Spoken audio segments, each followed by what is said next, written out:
Assalamualaikum warahmatullahi wabarakatuh. Waalaikumsalam warahmatullahi wabarakatuh.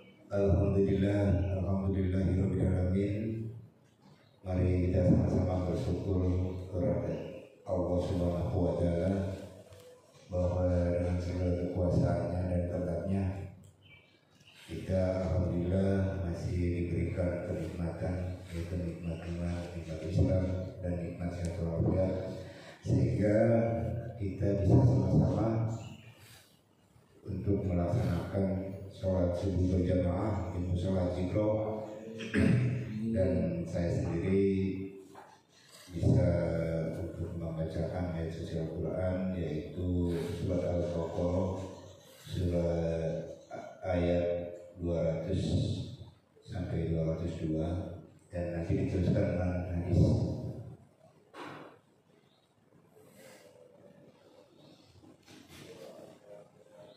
A'udzu billahi minasy syaithanir rajim. Bismillahirrahmanirrahim. Fa idza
yang artinya apabila kamu telah menyelesaikan ibadah hajimu, maka berzikirlah dengan menyebut nama Allah sebagaimana kamu menyebut-nyebut atau membangga-banggakan nenek moyangmu, atau bahkan berzikirlah lebih banyak dari itu. Maka di antara manusia ada yang berdoa, ya Rabb kami, berilah kami kebaikan di dunia, dan tiadalah baginya bagian yang menyenangkan di akhirat.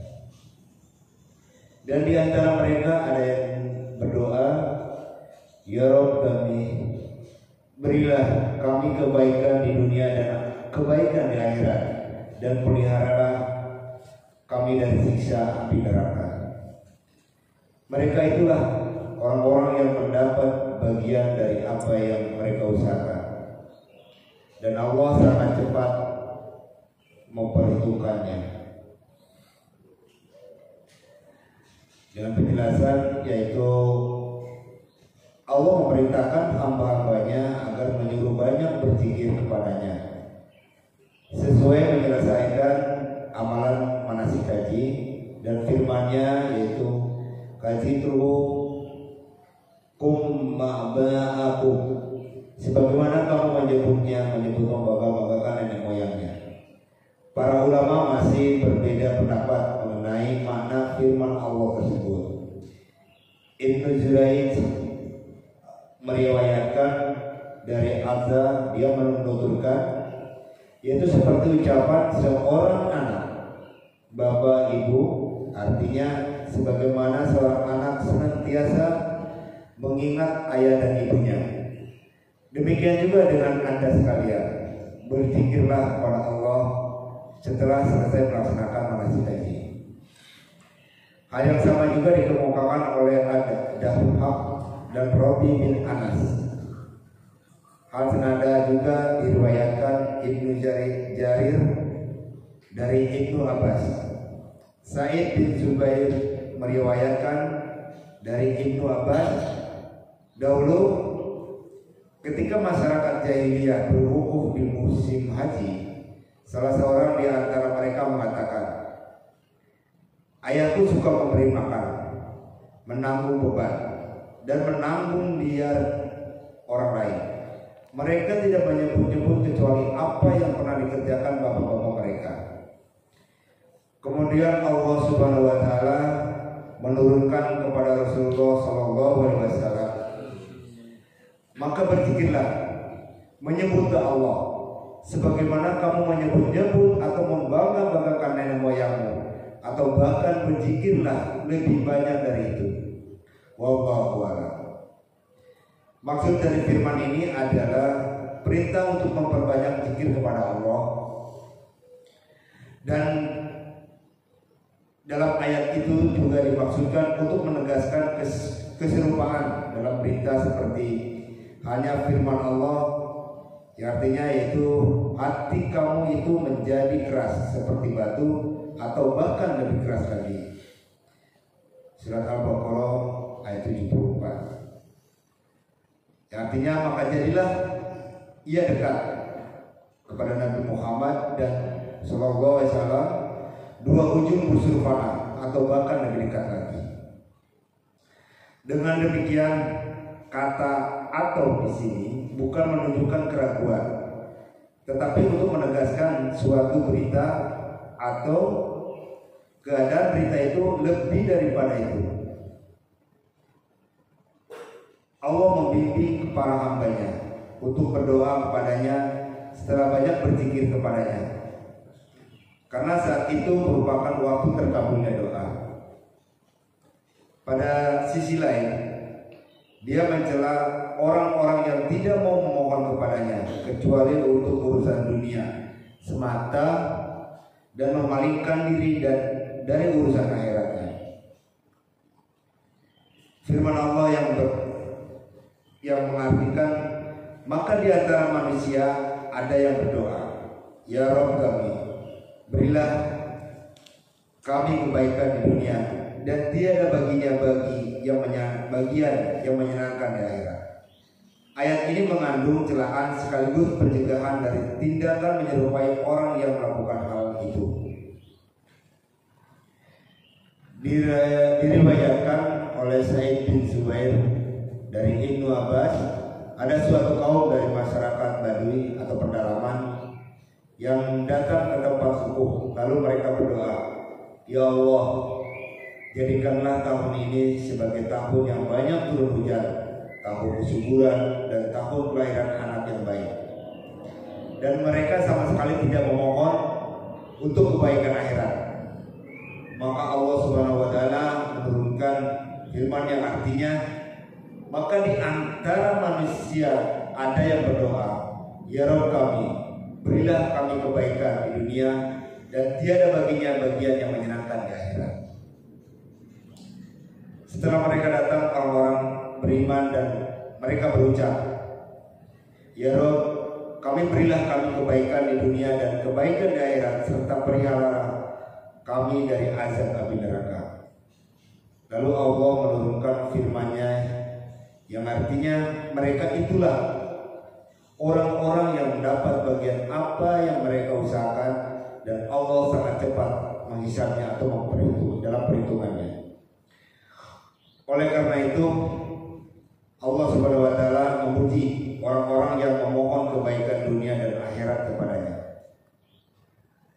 Tentang itu dia berfirman yang artinya, dan di antara mereka ada yang berdoa, ya Rabb kami, berilah kami kebaikan di dunia dan kebaikan di akhirat, serta peliharalah kami dari azab api neraka. Doa ini meliputi kebaikan di dunia dan menjauhkan segala kejahatan. Kebaikan di dunia mencakup segala permintaan yang bersifat duniawi, berupa kesehatan, rumah yang luas, istri yang cantik, rezeki yang melimpah, ilmu yang bermanfaat, amal soleh, kendaraan yang nyaman, pujian, dan lain sebagainya yang tercakup di dalam ungkapan para musafir. Dan di antara semua itu tidak ada pertentangan, karena semuanya itu termasuk ke dalam kategori kebaikan dunia. Sedangkan mengenai kebaikan di akhirat, maka yang tertinggi adalah masuk surga, dan segala cakupannya berupa rasa aman dari ketakutan yang sangat dahsyat, kemudian hisab dan berbagai kebaikan urusan akhirat lainnya. Sedangkan keselamatan dari api neraka berarti juga kemudahan dari berbagai faktor yang penyebabnya di dunia, yaitu berupa perlindungan dari berbagai larangan dan doa, terhindar dari berbagai syubhat dan hal-hal yang haram. Al-Qasim Abu Abdurrahman berkata, barang siapa dianugerahi hati yang suka bersyukur, lisan yang senantiasa berzikir, dan diri yang sabar, berarti dia telah diberikan kebaikan di dunia dan kebaikan di akhirat, serta dilindungi dari azab api neraka. Oleh karena itu, sunnah Rasulullah SAW menganjurkan doa tersebut di atas. Al-Bukhari meriwayatkan dari Muhammad dari Anas bin Malik, dia berkata, Rasulullah SAW pernah berdoa, Allahumma Rabbana atina fid dunya hasanah wa fil akhirati hasanah wa qina azabannar. Ya Allah, ya Rabbi kami, berilah kami kebaikan di dunia dan kebaikan di akhirat, serta peliharalah kami dari azab api neraka. Dan Anas bin Malik sendiri jika dalam berdoa, dia selalu membaca doa itu, atau dia menyisipkan doa itu dalam doanya yang lain. Dan diriwayatkan oleh Muslim, yaitu perkataan Anas, jika Allah mendatangkan kebaikan kepada kalian di dunia dan kebaikan di akhirat, serta melindungi kalian di azab api neraka, berarti dia telah memberikan seluruh kebaikan kepada Allah. Imam Ahmad meriwayatkan dari Anas, yaitu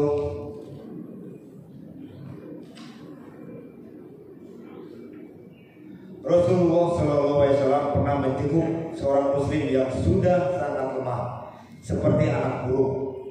Lalu beliau bertanya kepadanya, apakah engkau berdoa kepada Allah atau memohon sesuatu kepadanya? Dia menjawab, ya, aku mengucapkan, ya Allah, jika engkau menetapkan siksaan kepadaku di akhirat, timpakan saja kepadaku lebih awal di dunia. Maka Rasulullah SAW bersabda, Subhanallah, engkau tidak akan kuat atau tidak akan sanggup menerimanya. Mengapa engkau tidak mengucapkan, ya Rabb kami, berilah kami kebaikan di dunia dan kebaikan di akhirat, serta peliharalah kami dari azab api neraka. Maka dia pun memanjatkan doa tersebut kepada Allah, dan Allah pun menyembuhkannya. Hadis ini hanya disebutkan oleh Imam Muslim, dengan dia meriwayatkan dari Ibnu Abi Abi. Imam Asy-Syafi'i menukil dari Abdullah bin As-Sa'id bahwasanya dia pernah mendengar Rasulullah SAW mengucapkan di sisi Ka'bah, di antara rukun atau pojok Bani Zamah, rukun Yamani, dan rukun Aswad, Hajar Aswad, Rabbana atina fid dunya hasanah wa fil akhirati hasanah wa qina azabannar. Ya Rabb, ya Rabbi kami, berilah kami kebaikan di dunia dan kebaikan di akhirat, serta peliharalah kami dari azab api neraka. Sanad hadis in Zaid wallahu a'lam. Dalam kitab Al-Mustadrak, Al-Hakim meriwayatkan dari Sa'id bin Zubair, dia menceritakan ada seorang yang datang kepada Ibnu Abbas seraya berkata, sesungguhnya aku membayar suatu kaum agar mereka membawaku dan dengan upah itu aku meminta agar mereka mendoakanku dan aku berhaji bersama mereka. Apakah hal itu berpahala? Maka Ibnu Abbas menjawab, engkau termasuk orang-orang yang dikatakan Allah. Mereka itulah orang-orang yang mendapat bagian apa yang mereka usahakan, dan Allah sangat cepat untuk menghisabnya. Kemudian Al-Hakim mengatakan hadis tersebut di atas sahih menurut persyaratan Al-Bukhari dan Muslim. Akan tetapi keduanya tidak meriwayatkannya. Demikian penjelasan atau uraian dari ayat suci Al-Quran, yaitu ayat 200 sampai 202. Maha benar Allah dengan segala firman-Nya. Selanjutnya saya akan membacakan itu hadis ke-14.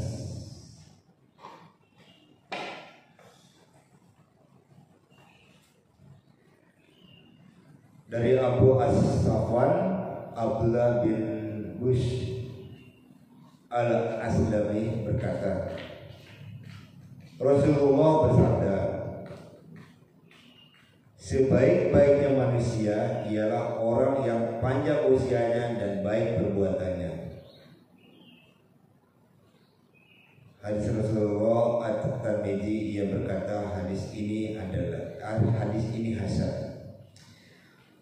Dan penjelasannya dari hadis ini adalah di dalam hadis ini terdapat keutamaan panjang usia ketika digunakan untuk melakukan amal kebaikan. Dalam riwayat lain disebutkan seburuk-buruk kalian ialah orang yang panjang umurnya tetapi buruk perbuatannya.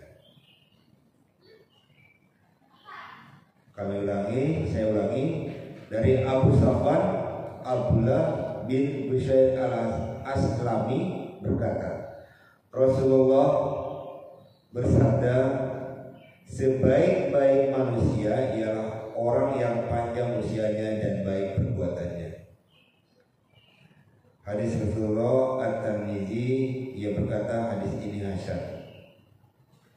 Dan di penjelasannya yaitu di dalam hadis ini terdapat keutamaan panjang usia ketika digunakan untuk melakukan amal kebaikan, dan riwayat lain disebutkan seburuk-buruk kalian ialah orang yang panjang umurnya tetapi buruk perbuatannya. Demikian hadis yang ke-14 saya bacakan, dan juga surat Al-Baqarah yaitu ayat 200 sampai 202 disampaikan. Semoga ada bermanfaat dan barokahnya bagi kita semua. Semoga kita selalu diberikan kesehatan jasmani dan rohani, lahir badan dan batiniahnya, selalu diberikan rezeki dan selalu dipercaya untuk mengemban segala apa yang dipercayakan Allah Subhanahu wa taala kepada kita semua. Barakallah. Assalamualaikum warahmatullahi wabarakatuh. Waalaikumsalam.